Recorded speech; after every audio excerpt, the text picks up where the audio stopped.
mabilis ang update lang tayo kay Black Mama sa ating upgraded native na inahin.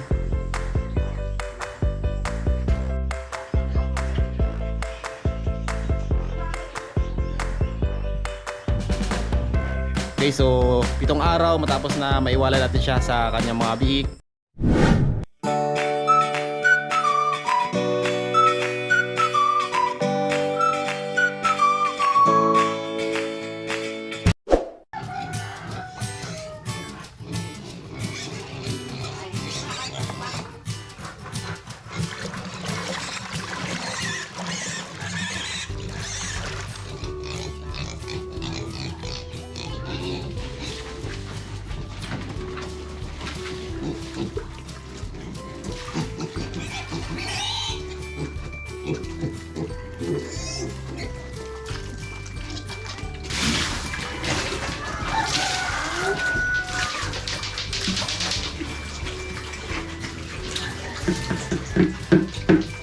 Hello mga farmer, magandang umaga po sa inyong lahat at welcome na naman sa ating tribahong video.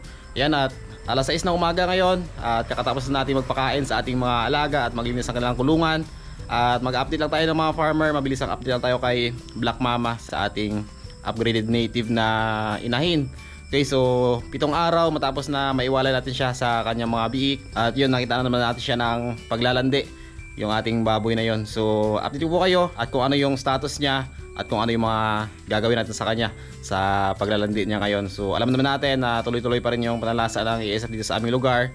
At dito sa aming area ay medyo naging okay na rin. So mamaya malalaman nyo kung ano yung magiging decision natin sa kanya. Okay, so sa mga bago nga pala dito sa aking channel, huwag kalimutan mag-subscribe at syempre pakasama na rin yung notification bell para lagi po kayo updated sa mga gagawin natin mga videos, mga tips, tutorials, pang mga farming ideas. So sana pwede pagkakataan. Okay, let's go!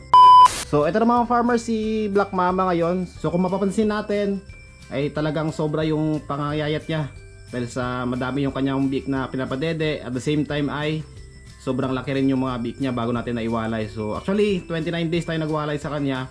At yun, balak natin dito na i-condition siya sana ng mas matagal bago natin siya pabulugan.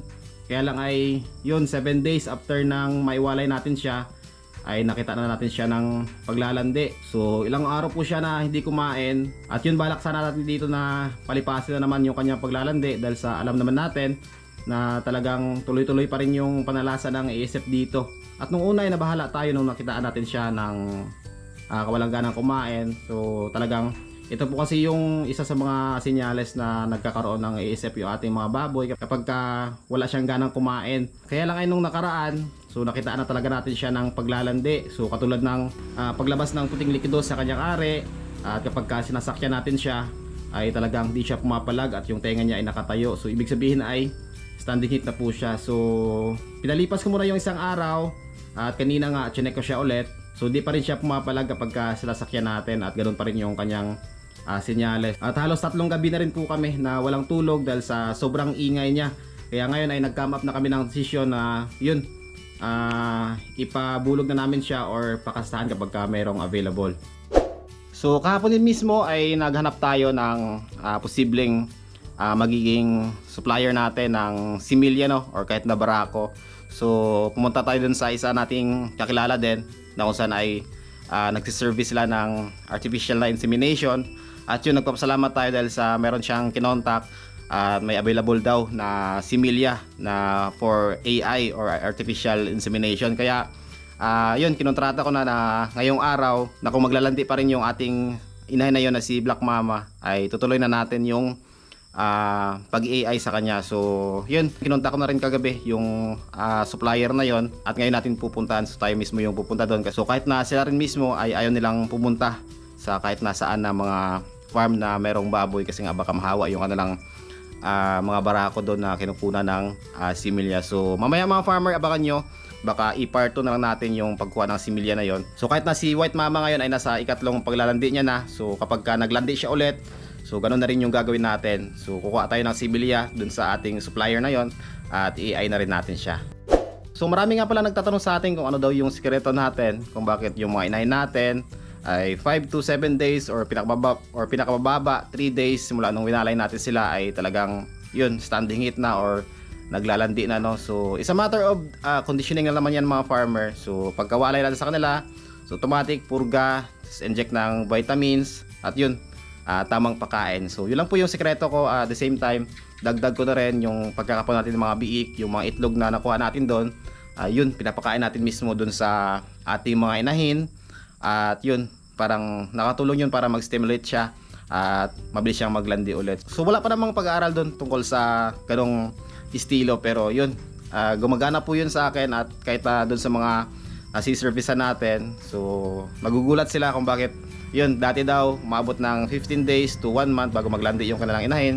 Pero nung ginawa natin yung mga ganong estilo or technique ay 5 to 7 days yun, naglalandi na naman. So wala namang mawawala mga farmer kung subukan natin. At the same time ay syempre yung pagbibigay natin ng mga feed supplement kung saan ay talagang yun yung pinaka-maintenance natin doon sa ating mga alaga, at nakatulong talaga para maging maganda yung kanilang kondisyon.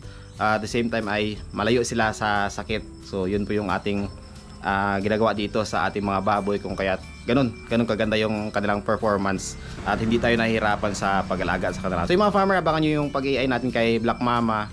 At yun, update ko kayo mamaya kapag nakuha na natin yung similya doon sa ating supplier. Okay? Ngayon naman mga farmer ay mag-deliver naman tayo ng mga gulay, no? Yan, so mga tanglad. So, yung na-harvest ni nanay kanina dito sa gilid ng irigasyon.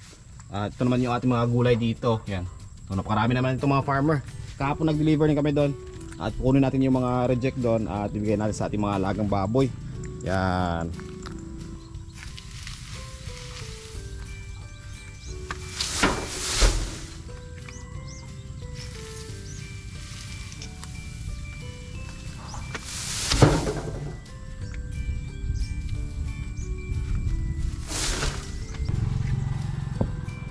So ay mga farmer, pera naman ito. So halos araw-araw kami nagdi-deliver dito or nag-harvest ng mga gulay namin. So pang-araw-araw na rin na income, panggasto sa aming pangailangan dito araw-araw. So tara, deliver tayo. At ang ganda ng sikat ng araw ngayon. At yun yung mga palay namin dito. Halos nakalabas na rin yung mga butil nila. So nag-umpisa na rin, siguro mga 30 days mula ngayon ay anihan na. Yun.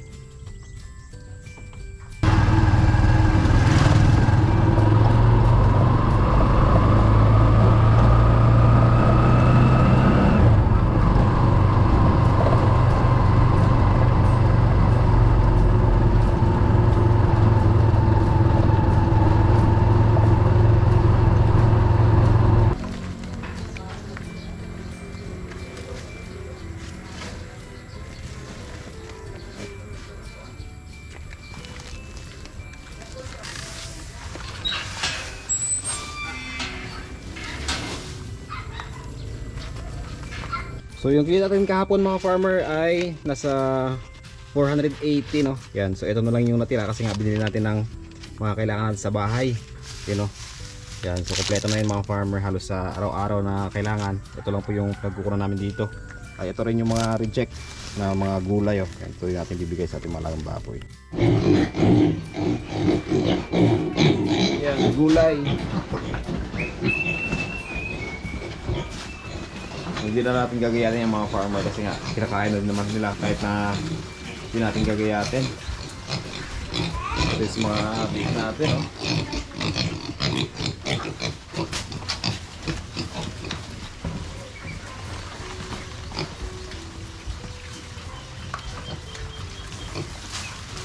Lakas na kumain mga ganito gulay, yung panghimagas nila.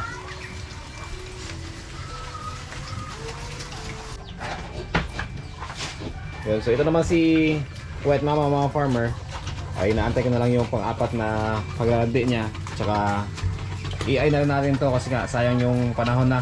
So 3 paglalandi niya na yung pinalampas natin, at yun sana ay ilang buwan na lang yung antayin natin, no, kapag na-i-ay natin yung nakaraan.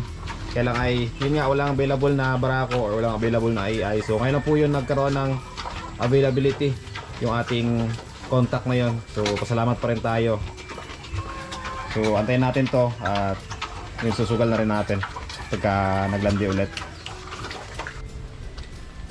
So So tara mga farmer, mag-harvest muna tayo ng ating saging, yung pinakita ko sa inyo nung nakaraan, yung senyorita. Ayan oh.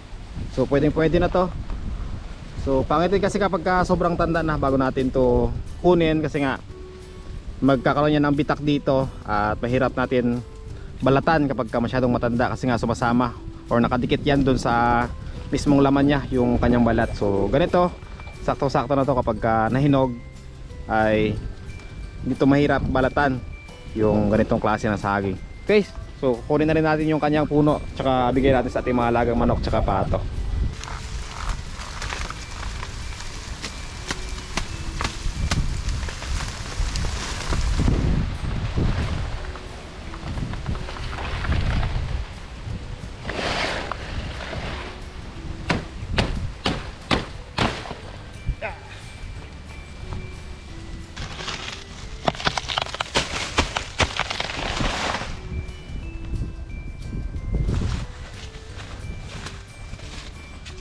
Yun, pangalawa, parang puno ng senyorita mga farmer. Yun, dami pa yan dito. You know, may kasunod naman na bunga dito hanggang dun sa dulo. So yun sa tayo, yun, nagdadamo ng mga gulay yun sa mga talbos na kamote tsaka kangkong. Doon naman si nanay nag-harvest ng mga kangkong din na pang ulam or pang gulay namin. Yun. So ayan na po, dalawang puno ng saging ang ating harvest ngayon na senyorita. Yun, so pwede na ito pang benta at pwede na pang konsumo. Yan o. So ayos na ayos. Dito lang yan sa gilid ng kalsada mga farmer. Doon hanggang sa dulo rin. Tapos dito pa sa loob meron din dito saging na saba. Lahat na yan ay may bunga na hanggang dun paikot. Yung mga farmer, dalawang puno ng saging yung ating dala ngayon. So tatatarin natin to at saka bigay sa ating mga alagang pato at saka manok. Yan, so ito yung mga susunod natin na harvest dito mga farmer. Kaya laki din po yan. Tapos dito yan, meron pa mga alatundan yan mga farmer. At dito naman yung mga alakatan. You know, 1, 2, 3. So bali 6 yung susunod natin na i-harvest. Yan naman yung bahay namin na pinapagawa. So hindi pa mapisan yung flooring tsaka finishing. Yun, pagka nakagpera na, okay na yan.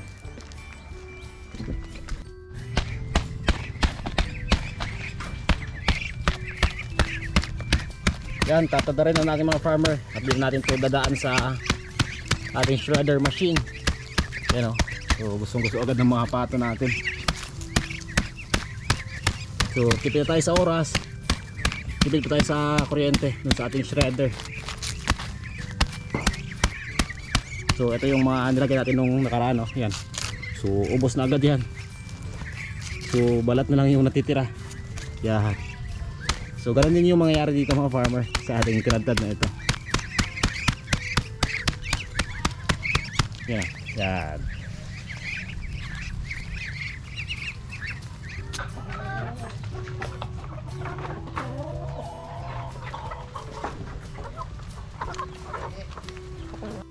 So yung mga farmer, bago tayo magtapos ay shoutout muna tayo sa ating mga solid subscribers na lagi nag-aabang sa ating mga videos at na-inspire sa ating mga ginagawa dito. Yun, shoutout tayo kay Ma'am Marfida Lim watching from Texas. Kadin po kay Sir Marvin Girarcas watching from Israel. Kay Sir Melvin Agonia watching from Nipawa, Canada. Sa Resor Family watching from Zamboanga City. Mami Neng Bebay. Kay June Sambales watching from Bahrain. So sa lahat ng mga OFW natin, maraming salamat sa inyong suporta. Ganun po kay Ma'am Emmy Balboa Nabaho watching from Saudi Arabia. Ganun po kay Ma'am Michelle Gam Samson, kay Sir J Basilio at kay Sir Joseph Garisa ng Kings Vita Plus. Maraming salamat po. Kay Sir Rodrigo Esplana, ganun po kay Sir Jonald Balate, kay Sir Tito Bang, kay Carlito Borito, kay Sir Ariel Duran ng Antique, ganun po kay Ma'am Sai Cabanyas at kay Sir Macdo Allen. Pabisita na rin ang mga farmer at pa-subscribe sa mga YouTube channel nila.